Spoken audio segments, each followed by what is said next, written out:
Okay, so I'd like to take a moment to talk about seventh chords because they're very useful when it comes to blues, and quite aside from that, they're just useful in themselves. Now, in the key of E, we have our open positions, as I've already mentioned.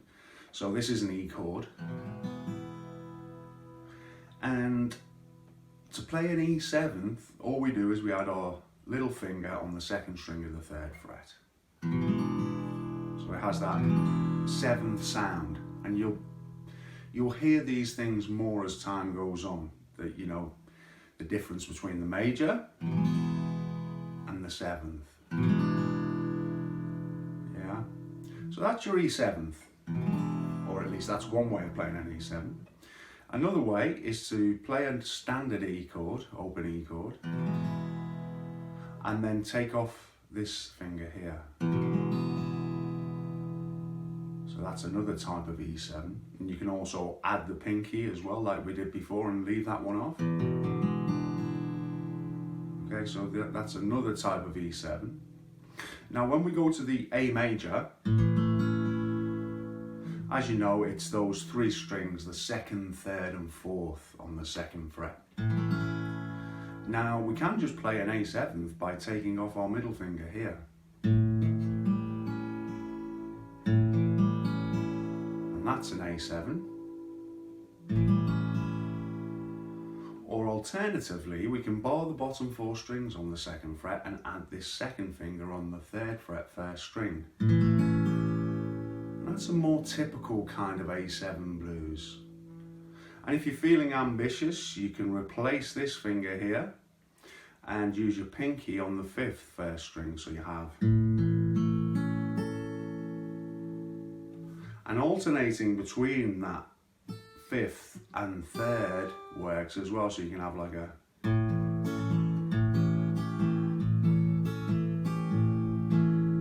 So that's a kind of useful shape, A7. And then of course we know our B7. That's one way of playing a B7. The other way would be, well, if we barred the bottom five on the second fret and then we played the second and fourth strings on the fourth fret, we would have a B7 as well. Now, going back to this A7, you can move that up 2 frets and play a B7. Yeah, so that's the same as only a little bit higher. And again, that little finger applies again.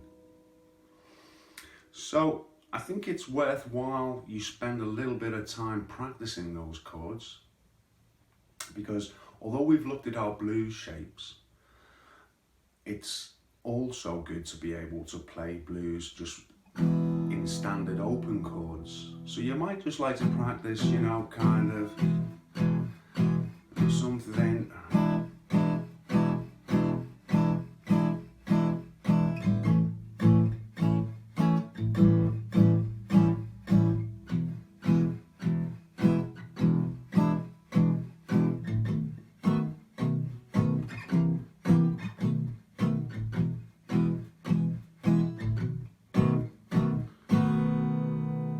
Try and incorporate that into your practice as well, because it's very important that we don't overlook that. And much further down the road, when we're looking at kind of picking out much more kind of complex blues patterns, if you like, then a lot of those are in the open chords. A lot of that is done by using the full open chord, as it were. So if you dedicate a little bit of your practice time to becoming familiar with those E7, the A7, or then your B7, or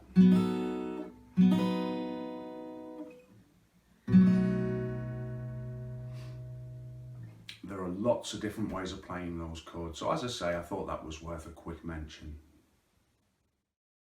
Okay, now we've looked at quite a number of different kind of riffs and blues kind of rhythms.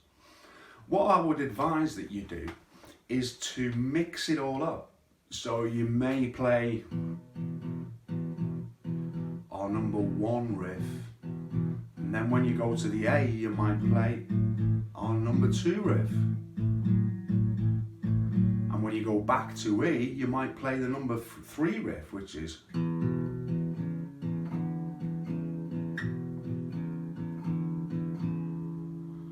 To your B7, and then you might just mix it up with a new A7.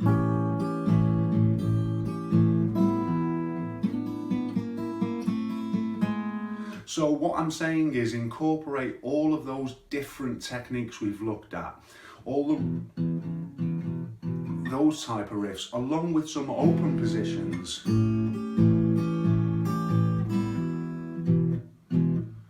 And that is also a good bit of practice for you to kind of consider. So mixing and matching it and coming up with your own kind of blues ideas. Okay, now, as I've already mentioned, I think it's worth you checking out some blues and having a listen to some blues to see if you can identify if any of that kind of stuff you listen to corresponds to some of the things that we've looked at. Always good to have your guitar in your hand when you're listening to stuff and see if any of those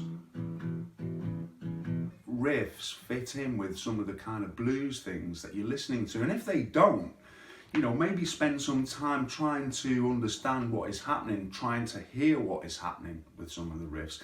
Now, it's important for you to know that what we've already covered can kind of be applied to so many different types of blues. So, you know, although we've been playing kind of this kind of feel, just speeding it up to a kind of can make it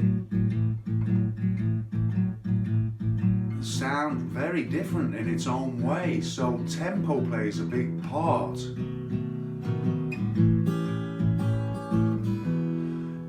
in things as well. So obviously start out with these things, playing them slowly, and then gradually bring up the pace so you're playing them all quickly. So what I'm trying to get you to look at here is to thoroughly go through what we've looked at so far and see if you can come up with your own blues riffs, you know? I mean, if somebody said to me, play something in E, then I'd like to try and play something a little bit different, you know? And the only way to do that really is by exploring these things and becoming really familiar with them yourself. So I hope that that helps in that sense. Okay, now we've looked at a number of turnarounds, okay? We've looked at this,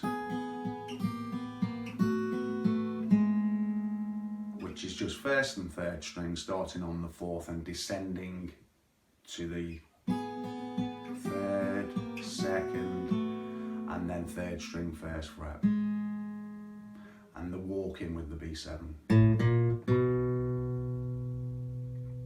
We've also looked at the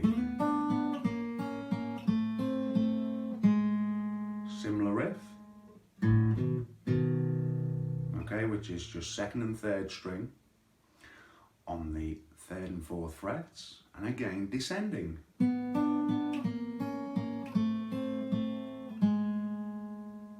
Now, even those basic riffs, there are so many ways you can play them. You know, you can play a kind of, or you can play, and same with these.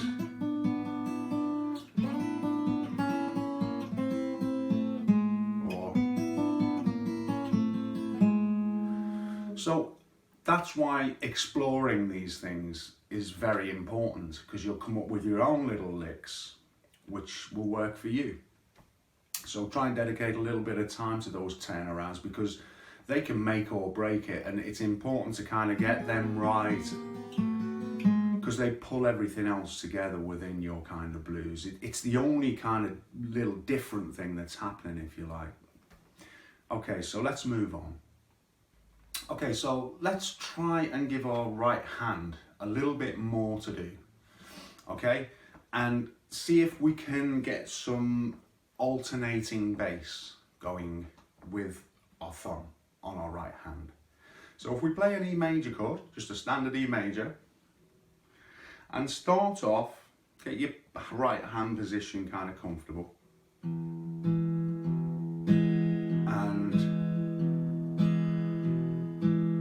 see if you can do that.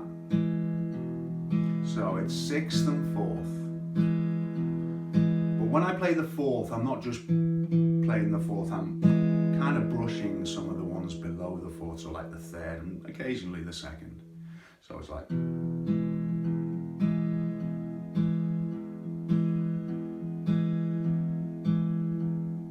that kind of idea. And take it nice and slowly, because this is kind of difficult if you haven't done it before. And it's a stepping stone into being able to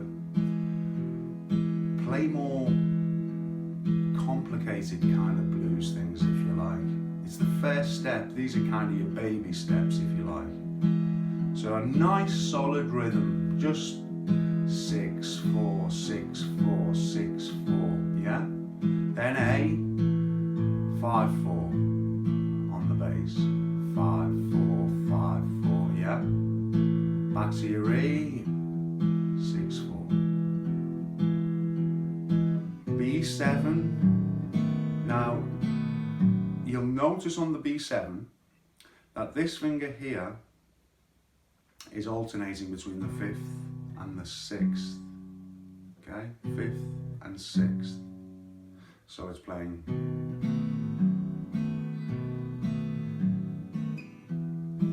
Back to 6 and 4. Okay. So one more time, see if you can play that along with me. I know it sounds very simple, but I want to give you achievable goals, because, you know, there's no point me saying, all right, let's start playing.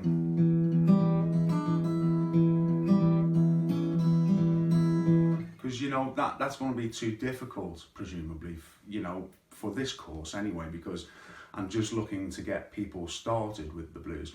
We will get to that kind of place where we're doing that. But these, as I say, are the first steps. So let's see if we can play 6, 4. Like a brush. Very important you count to yourself. So it's in time. 1, 2, 3, 4. 1, 2, 3. To the A. To the E. Then the B7. And if you want to, you can bend on the 3rd fret 6th string and then open back into your E. So you have on the B7, you have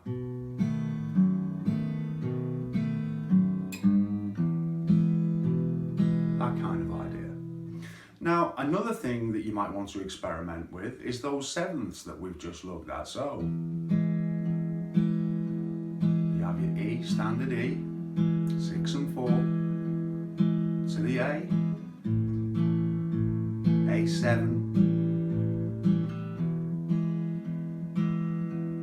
and your B7, alternate the bass.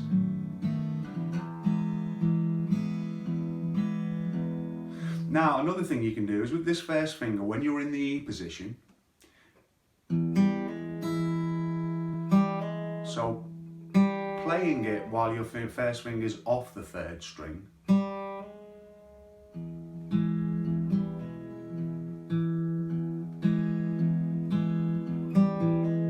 This kind of idea.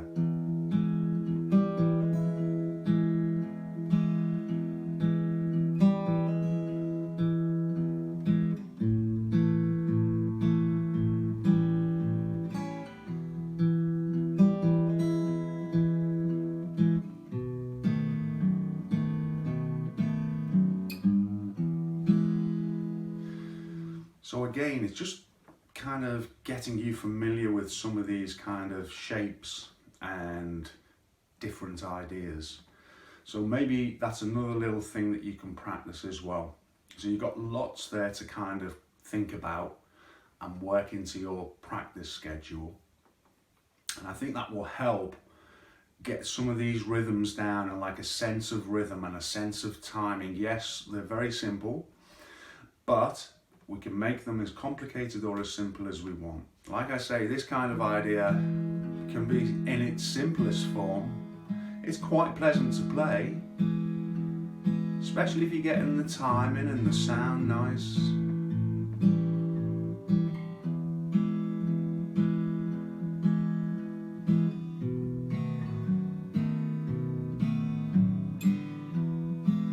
And it can be quite difficult to try and get your thumb to do that to start with. But it's a great thing to try and do early on, because then it won't be so much of a struggle when you come to trying to do a little bit more. You will have already had a little bit of a head start. And from that, you know, like I say, there's so many places that we can go once we start getting this alternating bass feel.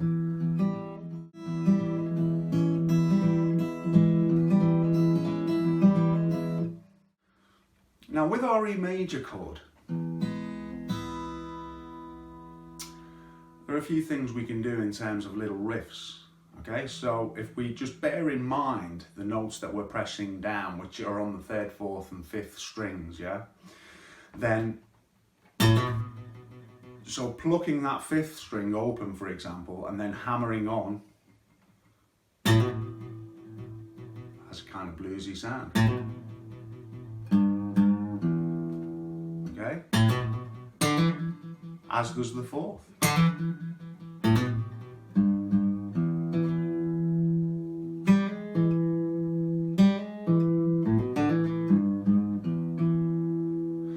Just all notes within the E chord, apart from this one here, the G, yeah, on the 6th string, 3rd fret.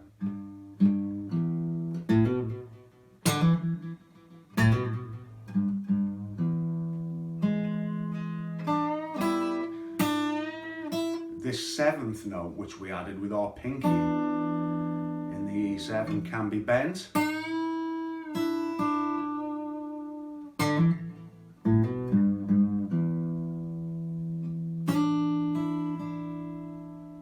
So think of all the notes that you play within an E chord, yeah, and then play around with those.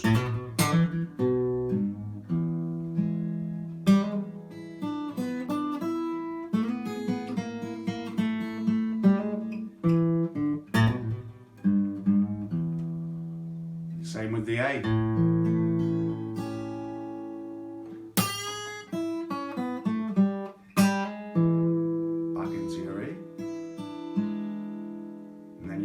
Your B7, slide that up, remember, if you want to.